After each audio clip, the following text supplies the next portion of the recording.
All right, welcome to the show today, Damion. How are you doing? Good to see you, Dan. I'm doing great. How are you? Good. Tell our listeners where you are zooming in from today. Always interested to hear where people are. I have to take a break and just say, okay, where am I? Because being all over the Yeah. place, you never really know. You have to wake up in a different place. I'm in Birmingham, Alabama, not too far away from you out there in Florida. Yeah. So how'd you end up in Alabama?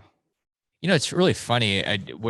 My approach to business over the years has evolved. Now it's all about the people because I think people are the greatest asset, and potentially, if the wrong people are the biggest liability. But I got very fortunate that I started working with my partner, and he happened to be in Alabama, and I had some history in Alabama, and then we started growing the company years ago, and everybody was being hired in Alabama. I was just about the only one not in Alabama, and so I thought, you know what?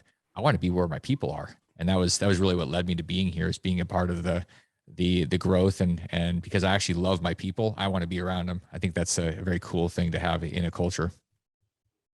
Yeah, I agree. People do matter, not just for like the overall bottom line, but I think obviously the higher quality people you have that around you, the better that's going to be. But I think for just your overall quality of life, mental well-being, and really how you feel, you can't you know can't state it enough that people matter. They really is it's a health and wellness program. Like when you have great people, it energizes you. One of my rules in life is I don't spend time with people that drain me. If I'm around people for more than an hour or a day, and there's a drain going on, I stop completely being around them. The people that I want to spend my time with are the ones that I'm energized by, and my job is to energize them. And those are the type of relationships that make life worth living. If you're, it's like Steve Jobs used to say, if I spend too many days in a row doing something that makes me unhappy, I need to stop and go do something else. And I really buy into that philosophy.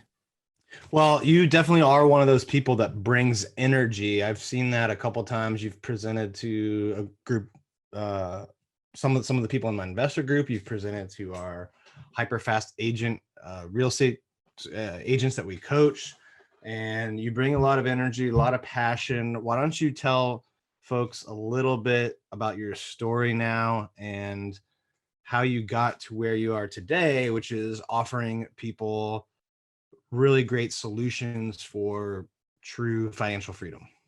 Well, yeah, years ago, I went into the wide world. Growing up in Alaska, I went out into the world and said, okay, I'm going to figure it out. And so I started down a path of creating wealth, and it was like everybody just doing what you did based on some random piece of advice you got, and then you start realizing what's good and what's bad. I just started buying some real estate, and it was based on a seminar, something I heard at 2 o'clock in the morning that led to a live seminar. And so I went down this path, and I didn't realize that the problem was I was just chasing money, which is a problem because it's never enough. And so that, but it looked good. Like I had all the money and I had the Ferraris and like all this stuff. And over a period of about 5 years, I went from basically no money to having a $20 million portfolio. And in 2008, I realized how much quicksand I had underneath me, that it wasn't solid. And so I went from 20 million to negative 5 million. And I learned that you've got to have something deeper and more meaningful and something that's sounder. And so on the other side of that, I started looking deeper inside. I got some help after I went through the denial process, which is not just a river in Africa. It's actually like the place where and reality doesn't exist in your world. And I went through this process of asking some different questions, like what the heck is true about who am I, and what do I need to do? Who do I need to become? And there was a shift from just making money to making a difference. And I think a lot of people will say this, but what making a difference involves is a crap load of work, and it's hard. There's blood involved, there's sweat, and it was really when I started thinking about it, what am I all about? I'm all about teaching people, not from a book, but from my experience. And so that means I have to stay in the real world. And what I really found was that most people were screwed up about money. And it wasn't because they're bad people, it's just because they didn't really know what to follow. And most people get their money information from their parents. Well, most people's parents are screwed up financially. So then you get terrible information, and it's not going to be from your teachers because teachers aren't rich. So I saw my parents both retire broke, and I thought this is not how it's supposed to be, especially in America. So this led to me really shifting. Instead of going and trying to make another 100,000 or a million, it was, how am I going to help people unshackle themselves from modern day slavery, which is the money? And most people's money, much of it is tied up in retirement accounts. And people are like, okay, well, I guess I'm supposed to put money in a mutual fund. And then Wall Street will tell me at 60 if I'm okay to retire and stop working. So I went straight into that thing and said, I think there's a better way. And as I dug deeper into it, I realized there were a lot of options that people weren't being told about. And so my entire life and the company are focused, the primary company that I run is focused on giving people control of their retirement money so that they have more of a life by design and not just by default, hoping one day that they'll be able to have enough to not work and that they won't run out of money before they run out of life. So that's the entire mission. It's breaking those financial shackles. Well, I think there's a couple of things to unpack in there that we'll get to now or later in the show that are quite exciting actually to me. One, I like this idea that you went through 2007, 8, 9, where things shifted radically for you, right? So you saw how easily it can go away if you don't set things up the right way, right? Like you learned from that. And I think I'm always wary of the investor, the manager, whoever it is, right, that hasn't taken a good punch to the face yet, because to me they're either not being upfront about something, or didn't learn the lesson, or just haven't learned it yet, and they're going to. So I always think it's better to kind of surround yourself with people that are doing well, but at one point had a really big challenge that they figured out how to overcome.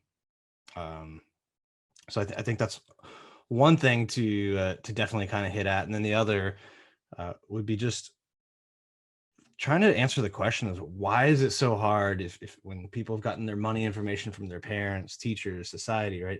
Like how do you break through to that person? Because what the right answer is, but a lot of times those people aren't receptive to it, or they've just gotten from so many trusted sources in their life that they can't break free. Well, here's what I think really needs to happen. It's we've got to, in our culture, it's really about opening a space where we can explore what people want, and people will make great decisions if and they'll do things differently if they get to make the decision. What people don't do is do very good at just taking direction and not really knowing why, and not really, if you help people figure it out, then they're more inclined to do something. So our philosophy, and I think this goes to selling things and guiding things, is you ask questions, open space. And for most people, what they want is they want control of their lives. And so when you ask people, what do you actually want? And then you start figuring out how whatever you're doing can be a part of it. Or sometimes, and this is the thing that I think people get screwed up with, people try to sell whatever they have instead of trying to solve a problem. And sometimes your thing is not the solution to somebody's problem. And when people realize you're trying to solve their problem, whatever it is, may or not be with your stuff, may or may not be with it, it develops a lot of trust. And so we find that having these conversations, it's a different experience for people. And one of the great things about the community at the eQRP company is that there's so much trust, it makes things a lot easier. In fact, trust makes everything easier. You don't have to try to figure out what somebody is doing to you.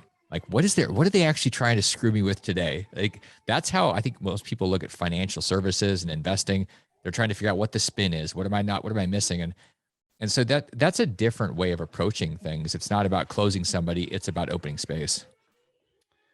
Yeah, I think that's an interesting point you made up front there about, most people are interested in selling what they have versus actually solving the problem. And I think a lot of people that sell financial products, sell insurance, they're great at that. And that product that they have is probably good for a lot of people, or certainly good to be a portion of what a lot of people do. But I think the challenge for them is, what if this person needs a tool that isn't in my suite of offerings, right? Whereas with your company, the way you set it up, the way you educate people, you're somewhat like product agnostic, correct? Yeah, it's not about the product, it's about the person. And so if the product is a good fit, we'll explain why and the value. And what we're really trying to figure out is what's missing in this person's life, or what is the pain. And then in addition, because people will act out of avoidance of pain before they'll go after pleasure. I mean, these are the two drivers in our lives. The pleasure is awesome, but if there's a pain there, we got to figure out what it is. Like we got to do triage first. If somebody's bleeding out, you don't say, okay, let me give you a supplement. You have to sew that sucker shut. And so Right. we'll do that first. And a lot of times that's okay. You know what? It sounds like you need a really great accountant, or you gotta get figured out, like, where's your money right now? People come in all the time and they have no idea where their money is. They don't even know what they're invested in. And so part of this is like exploring what's actually true today. And that's a different thing. People are like, wait, I thought you were just going to try to sell me something. Like, I need you to know where you are, because if you don't know where you are, how do you know where you're going to, even if you say, I want to go somewhere, we got to figure out what your baseline is. And so I think this is one of the things when people have coaches and mentors, it's one of the most valuable things, somebody that's listening and figuring out what reality is. A lot of people just want to ignore reality. They want to go into this vision, but they don't want to acknowledge that they're $4 million upside down right now. You can deal with it, but you got to know the truth, because if you can't change a lie, and you got to start from the place of reality. Yeah, I think that's true of a lot of people in a lot of different situations, not just financial, like Totally. health, relationship, right? Like people think it's better than it really is, and they probably subconsciously don't want to actually examine where it is, because then they know that they'd be disappointed. But if you don't know that, if you don't know where you're at right now, how are you going to plot a course to where you want to go if you don't know the starting point? Dan, this is a perfect point that you're making. When people say they've got goals, and you go, well, let's look at your credit cards, let's look at your financial statement. People don't want to look at those. Why? Because the numbers don't lie. And man, the numbers tell you a story, and they also tell you what you value. And I think a lot of people would like to ignore the fact that they value McDonald's so much, or their Starbucks habit. Or, like, I remember years ago, I wanted to get really clear, so I tracked every penny for a year. And at the end of the year, I saw my Starbucks, and it was over $2,000, and I was like, "Damn, that's a trip to Europe." I mean, now that's not quite the trip to Europe, but I mean, at the time, it was. I was like, okay. Right. So for a lot of people, it's an either or. Like, it's either I'm going to have coffee or I'm going to go to Europe. And I don't necessarily love the idea of either or. I like abundance, so I just like both. But it's important for us to acknowledge this, and so we do have a baseline that's based on truth. And those numbers, man, you can learn a lot, and then you can adjust something. I had somebody I talked to, and it was a dentist or a periodontist, and we were just chatting about his student loans. And I said, "You have student loans?" He said, "Yeah." And he was like 32 or something, and he said, "Yeah, I think they're $875,000." And I said, "Holy crap! How much did you start with?" And he goes, 800. So he was paying the minimum. He goes, "I'm going to die with them. So I'm going to invest in real estate. I'm not going to worry about my student loans." And I'm thinking about this, and I'm going, wow, but at least he was honest about what reality was. I think a lot of people are like, I have no idea, and I'm just screwed. Like, they kind of just gave up. So you got to be real about this stuff. Yeah, I mean, in a prior life, I was in the Navy, stationed on subs, and if we're going to our area that we're going to patrol, we can't plot a course to there, if we don't start at the port that we're in now, right? Like, so no matter what you're doing, no matter what area, you need to know, where you are right now. So is that part of the process that you do with, new clients who are interested in eQRP and the other things you do? Yeah, it's fascinating, because every once in a while somebody will come in and they'll say, "Hey, so do you set up 401ks? How much do you charge?" And I go, "We do." And before we're talking about money, let's even figure out if you should be looking at this. Like, yes, there's a cost about everything. The question is, what do you actually need to be focusing on? Like, we do. That's how we start any conversation, because I think it's otherwise you just end up turning into Walmart. It's like, okay, we're the discount leader in our crap, and you get what you pay for, and then it's a crash to the bottom. And so we spend a lot of time figuring it out, working with people, because I would call this company a relationship company and an education company. And people will tell you, and I mean, people can talk from experience. It's you don't show up here and end up with a pile of crap that you end up putting on your shelf. You end up with a team and people that actually care about you. And it's easy to say, and then people watch how they're treated over years. And it's consistent because there's actually heart there. And I think that's one of the things that creates a category of one with any business. When you actually care about people and you invest in them, and your goal is to make their dreams your dreams, everything changes and there's no competition, because most companies are too short-sighted. I say that they're more American than Eastern philosophy, because Eastern philosophy has 100-year timelines, whereas American, it's about 3-month timelines. It's quarterly earnings. We have to get more Eastern in our philosophy around looking at things for generations. And when you do that, you build deep trust and deep connection. And that's what people are craving. So I think that that's the key. It's like the success formula. What, for the folks out there who've never heard of eQRP, walk us through that. Like, what is the eQRP, which is, one of the products, the services that you offer, and certainly are well known for in that space. Yeah, the eQRP is the enhanced qualified retirement plan. It's a type of 401k that gives you, your employees, people that are part of this, the ability to control their retirement, truly control it. I'm not talking about picking which stock you want to invest in. I always laugh when somebody says, yeah, I've got a self-directed retirement account. I'm like, you mean you get to pick which stock you want? And they go, yeah. I'm like, that is not self-directed. That's Wall Street. They're just giving you like a choice of all the crap, like the stuff that's expired. It's still expired. It's like, it's old school thinking. And so what eQRP is it's a type of 401k that gives everybody the ability to invest in real estate and crypto and gold and private equity and like almost anything you can imagine. And so, when we look at the stuff that's out there and how people become financially free and how they break their shackles, it is not through mutual funds. That is not how, and I know Dave Ramsey and Susie Orman they have their own philosophy on this, but you know how they make their money? In media. They don't make it because they put their money in a freaking mutual fund for 40 years. That's not how they do it. Dave and Susie make $80 million a year. And so I think we have to really look at, how do people create wealth? And they create it by being insiders, just like Peter Thiel created a $5 billion Roth retirement account because he was an insider. He started with 2,000 and over 22 years, it became 5 billion.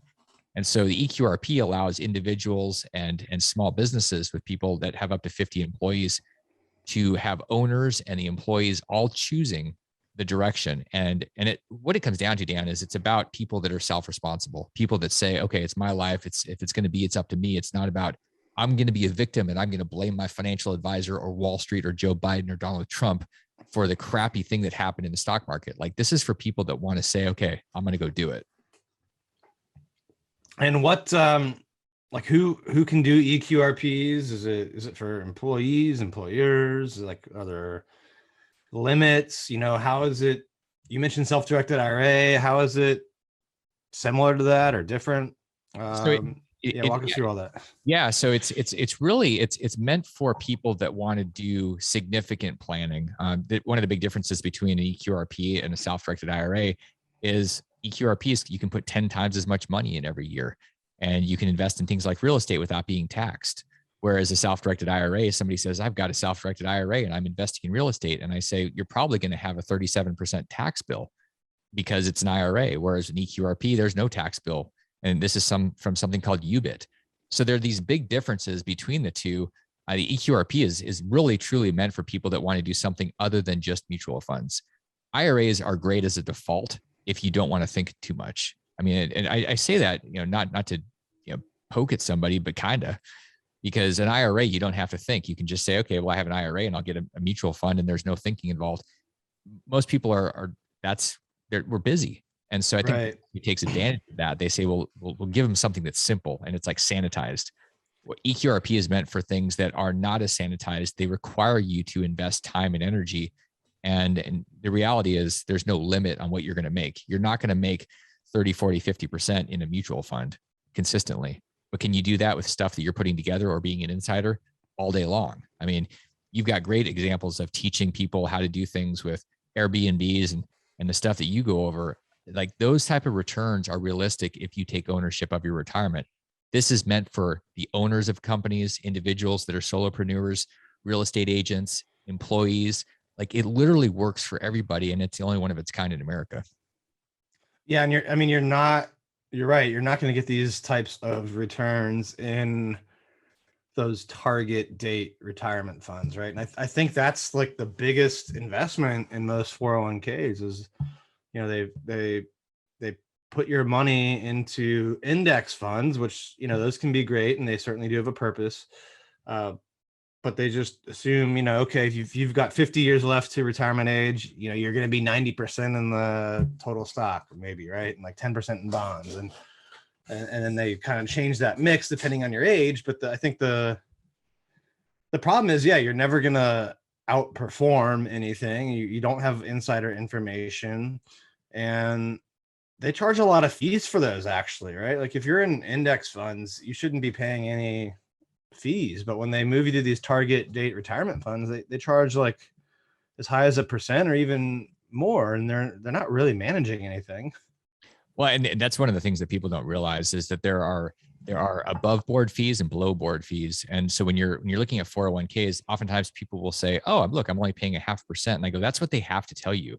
But then if you look below, there's all the trading fees, there's the 12b1s, there's fees, and it's so complicated. I had a good friend of mine, Dr. Tom Burns, who a lot of people have run into him. He wrote a book called Rich Doctor that was the introduction was by Robert Kiyosaki. And he, when he set up his eQRP, one of his comments was, I looked at my stuff, my friend and I did this, and we looked at our fees. And over the last 20, 30 years, what I realized is after the real fees, the real return was like 2 to 3%, even though Wow. the stock market has gone up and done really well. It was so complicated that they had to, because look, it's really funny. People will say, look, your account is up 17%. But that includes all the contributions you made. But it's like you think that that's actually your growth, and the fees get blended in. So we don't realize this is going on because we're busy and we think, oh, it's growing. The fees eat people alive. And great statistic, John Bogle, who was the founder of Vanguard, made this comment before he died. He said, there's something wrong in a system where the investor takes on 100% of the liability and ends up with about 20% of the return. That is a problem. And just think about those numbers. That's basically what Wall Street does with 401ks. So EQRP is a way to give people more freedom. They can invest in not just stocks, right? But they can invest in gold, crypto, real estate, private deals. There's not much that you cannot invest in, right? Like it's Right. pretty much. There are a few things you can't do. What's interesting is just recently, and in this, depending on when you're listening to it, it was weeks or months ago, or the U.S. tax court in late 2021 ruled that checkbook IRAs are now illegal. The way that they've been built over the years, you cannot use those and take control of your money because you're taking basically a distribution. So somebody with $700,000 recently had the tax court say this is distributed hundreds of thousands of dollars in taxes and fees, and so people have been violating the rules. This is why it's so important to have competent advisors that have a deep bench. They have a team. They have know-how. Like I wrote the QRP book, and it's hard to write a book on the tax code that actually sounds like English, like people could actually read it and go, "What is he saying?" So you want to make sure you have people that aren't just selling you something, like we talked about in the beginning of this. You want to make sure you have people that know what they're doing, and there's an opportunity right now to really navigate through. I mean, there's so many opportunities. You have to decide that you're going to not just do the cheapest or the fastest thing, but the right thing. And I think a lot of people are so busy and they're so stressed out. They just go, okay, whatever's easiest. And I think that's one of the problems. And then they do things like reckless. They go buy Dogecoin because Elon decides that's a good idea, or Shibu, or whatever they're doing. There are certain things you can't do, like you can't have a checkbook IRA anymore, and there are certain investments you can't make. So like you can't invest with yourself. You can't invest in collectible cars. You can almost anything else you can do. There's very little you can't do. But Wall Street tries to convince you that you can only do mutual funds. Why? Because they make all their AUM, the assets under management fees, for really not doing anything except going and playing golf. Like it's truly not much work. And then they charge you for life. So good system for them, terrible for you. So a lot more freedom of what you can invest in. And you can put a lot more in there as well, right? Like, what's the difference in the amount that you can actually move into an eQRP versus, you know, other options? So it's 59,000 in 2022 for an individual under age 50. That's per person per year. And an IRA is going to be, you know, $66,000. It's, you know, $6,500. It's very, very little. So you're not really going to get anywhere. One of the great things is if you have spouses and kids, there's ways to get money in there. You could potentially have hundreds of thousands of dollars that go into eQRPs for a family. And one of the cool things is that you can pay your kids, hire them, pay them, get a tax deduction off of your income at your highest tax bracket, and then they're going to have their own tax bracket. So the first $12,400 of their income would be at zero tax, and all that money could go into a Roth eQRP. So then it's growing tax free. It's never been taxed up front.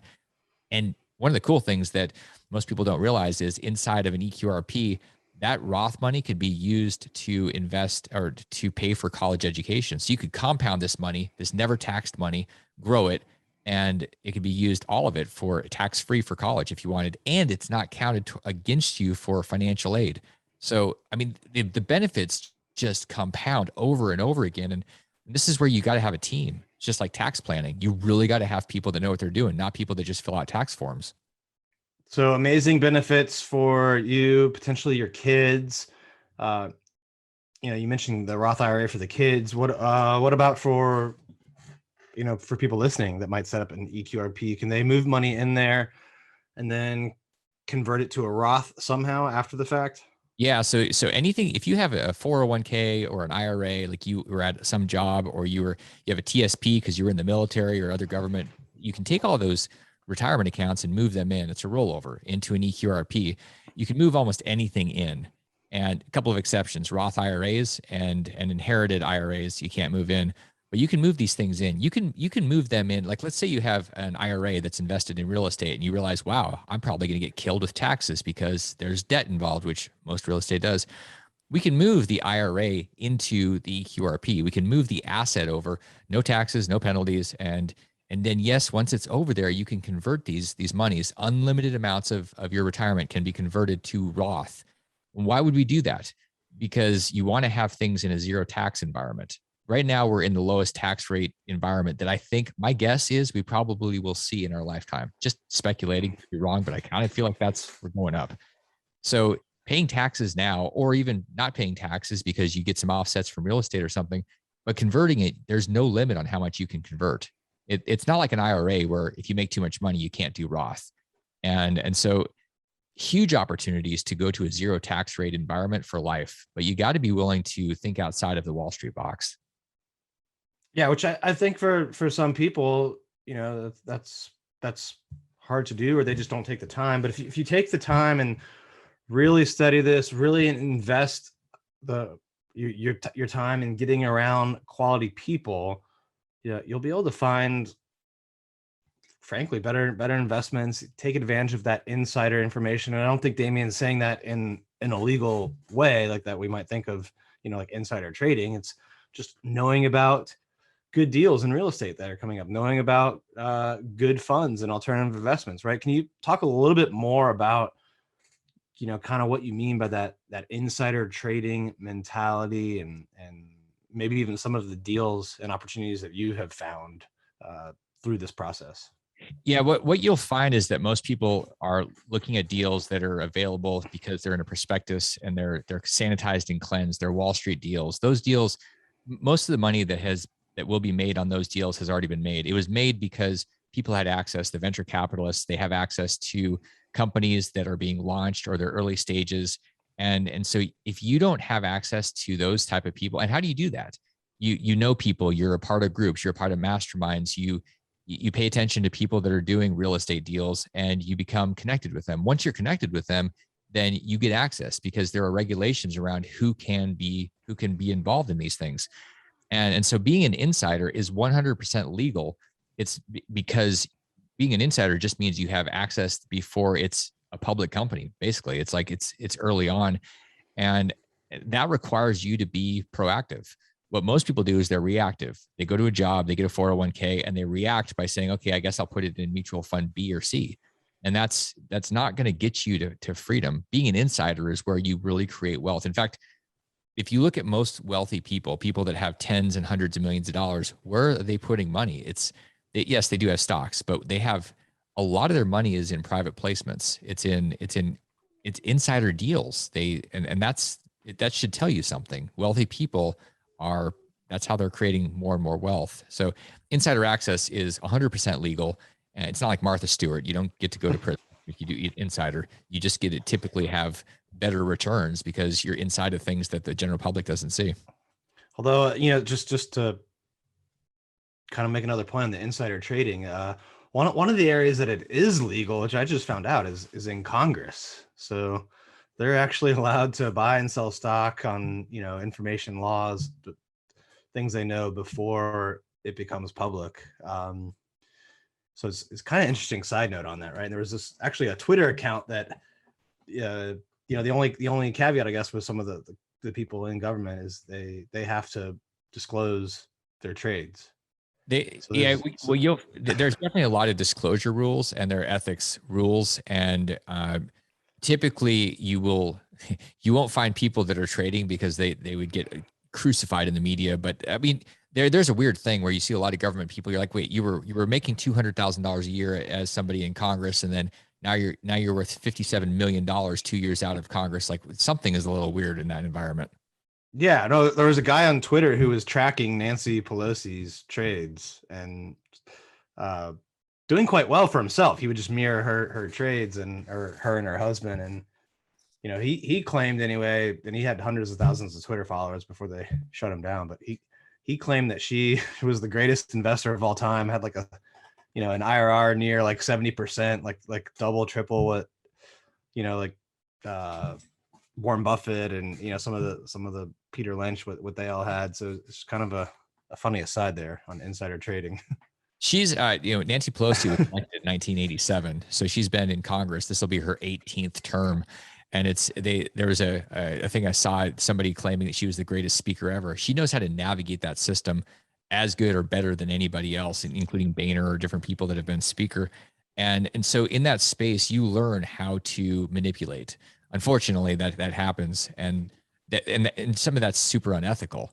I think a lot of it is. What we're talking about is insider access that's super ethical and moral and legal, and it's a way to create the wealth. And so this really does apply to you. So when you see people that are doing insider trading, don't get the wrong idea. Insider trading for you, there's an appropriate way to do it, and it's about relationships. It comes down to relationships and trust, and being where the real wealth is created, like being inside that, not on the outside. Are there any recent deals, opportunities that you can talk about, or if people want to learn about, maybe they can reach out somehow? Just curious if you kind of have an example of what we're talking about here. Yeah, I mean, I can give you some of the examples. I mean, we see a lot of apartment deals that are floating around, and people will do. I mean, this is very popular. At least it seems very common to me, because this is the world I live in, and you see a lot of these things too. But there's a lot of apartment opportunity.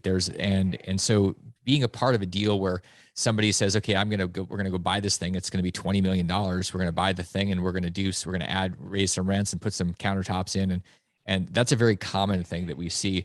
So people say, okay, well, that's cool, but apartments are going crazy, and like I'm not really sure if it's too late. Well, there's all sorts of stuff. We've seen deals where people are investing in a fund that's buying land, that's taking the land and selling it to builders. Right now we have 4 million missing units in America for people that need housing. Technology, there's technology funds that are early stage, where software companies are being purchased and grown, and the potential returns, and obviously there's no guarantee with freaking anything, but when you start looking at these things, you realize, wow, there's a formula, and we can see the people, we can look at their eyeballs, the ones that are running these things, and we get that they know what they're doing, and they're going to go and they're going to do this thing, and it makes sense. We get how they're going to make 18 or 20 or 25 or 30 or 35% a year. It makes sense, versus I'm going to throw my money into a mutual fund. I hope it works. That's just smoking hopium. That's just the dumbest plan I've ever heard of. I'm just going to hope it all works out.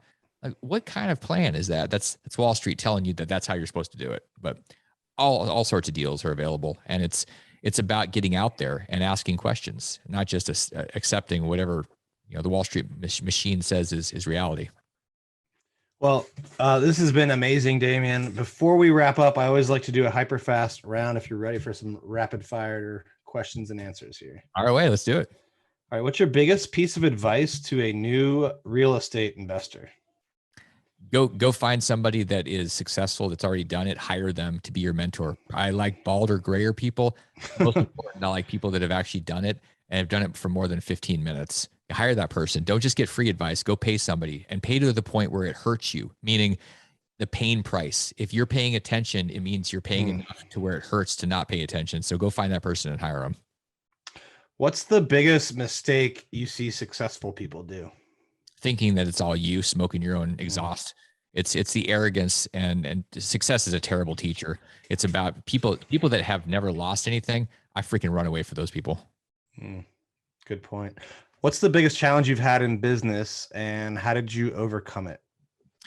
I think the biggest challenge has been early on being cheap and hiring people that were not A people. They were B's and C's, and then thinking that everybody was a B and a C. And so I was afraid of people.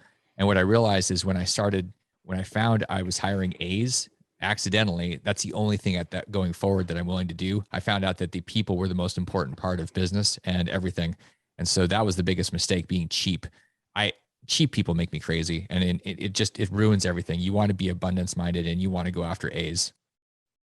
All right. When you're not helping people make money or running your companies, what would we find you doing? Probably making chocolate pudding out of avocado. How do you do that? Man, this is what the Vitamix is for. I love concocting things, and it's kind of cathartic. Blending avocados and coconut and chia. It's like the superfood that you can literally eat every meal. It's the coolest thing ever. Wow. Last question. Where do you see yourself 5 years from now? Where do I see myself 5 years from now?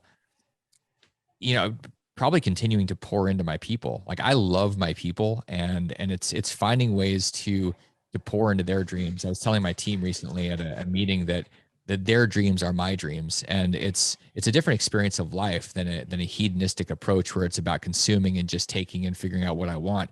What I want is what my people want, because I actually love my people. I care about them, and so 5 years from now, I think there's going to be more people that I'm going to be pouring into, and then we get to all pour into our tribe and our relationships. And I could say I was going to Mars, but man, I don't know if there's going to be enough people to pour into on Mars. I'd rather be here with my people.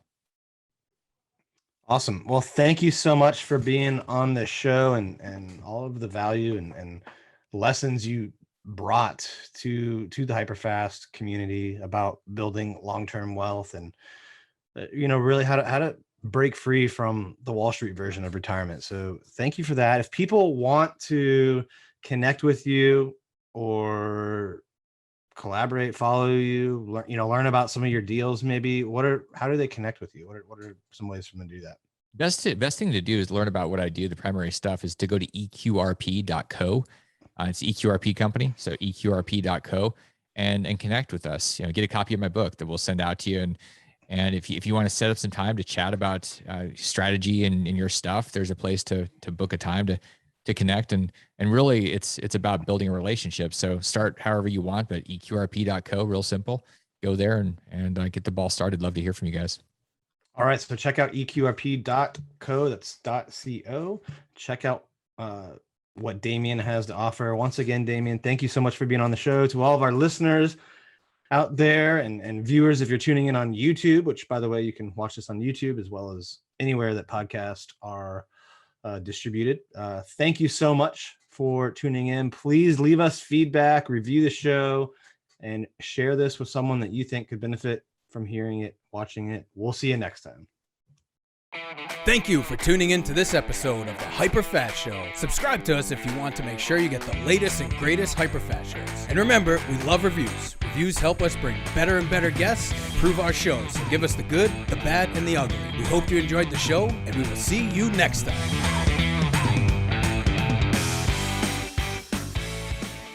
Hey guys, thanks for sticking around to the end. I hope you enjoyed that video, and if you want to see more, click right here. And if you want 100 real estate tips from my best-selling book, click right here to download them instantly. And if you're new to this channel, click below to subscribe and turn on post notifications so you don't miss out. And leave some comments about what you think on the videos.